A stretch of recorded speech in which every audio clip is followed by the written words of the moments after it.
Sherry. I'm 12 years old. So today I'm going to be talking about Judaism.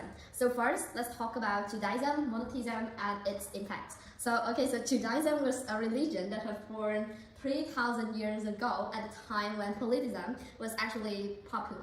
And polytheism means that maybe an ancient country that they honor many gods, like 2,000 gods, 3,000 gods, that is normal to them. And monotheism is kind of like the beliefs of honoring just one god, and that is the Judaism, Christianity, and Islam. And those three religions here actually form half of the population of the world at that time. Okay, so now let's talk about Judaism basic beliefs. So basic beliefs are actually the beliefs, the things that the Judaism believes in. Okay, so now they believe in, so first, following the laws. Secondly, order stricter, especially the book of the Torah, righteousness, and justice. Okay, so the observance of the laws, they order the God's law, actually the laws that are made by the gods. Also order the covenant, and covenant actually an unbreakable commandment of God and Abraham with all of his descendants. So Abraham actually the father of the Judaism faith. Okay, so now here they also have the written scripture, the learning and scholarship. So here the first 5 books in the Hebrew scripture. Here I have labeled the 5 books here with the name Numbers, Leviticus, Genesis, and Exodus. Okay, so now righteousness and justice. So here actually I've labeled the 3 most popular speech or the talk of the Judaism actually teach people to help others. Okay, so it has been told to you, O man, what is good and what is Lord doth require of you, only to do justly and to love mercy and to walk humbly with your God. And now we also have another thing here. You shall not take up your vineyard bare or guard the fallen fruits of your vineyard. So actually it means like when you have a vineyard, you're rich at that time, and then you collect the fruit, like the vine, the grapes of it, and then maybe the fallen fruits will fall down. So they say that you shouldn't pick them up. So because maybe for hungers, the poor people or the stranger may come, and then they're too hungry, so they will eat the fallen fruits on your vineyard.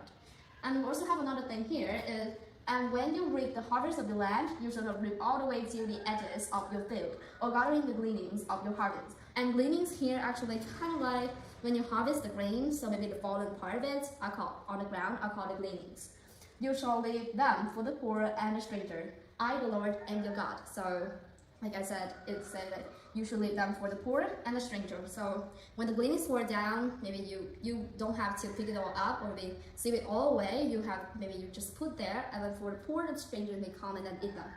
And now let's talk about the Jewish kings. So now here the reason. So in the early history of the Jewish people, they actually ruled by the judges, but all the countries around them, they are mostly ruled by the kings. So now the Jewish people, they say that they wanted a king, and Samuel say that they might regret their decision. Okay, so now this is King Saul was the first king that the Jewish people elected. So they elected him because he's very good, he's have good body, he's really smart, but he turned out to be a good king because he's selfish, hot-tempered, didn't obey God's law, didn't listen to Samuel. And also, so now he actually hot-tempered and selfish, so they will let the country down.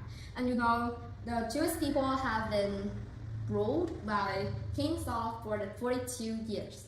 And now the next Saul was elected by Samuel is King David, and that is a great period in the Jewish people history. So now first to have proof of existence. So now the archaeologists, when they come to the country where the Judaism used to live, they find the coins, the gold coins or the pennies that have the face of King David on it. So that is the first proof of existence that have been collected by the archaeologists. So favorite king by the Jews because he is very good, nice, friendly to others, and also a warrior that he actually converted all the land and explained their border. So Samuel anoints David as the next king and Saul.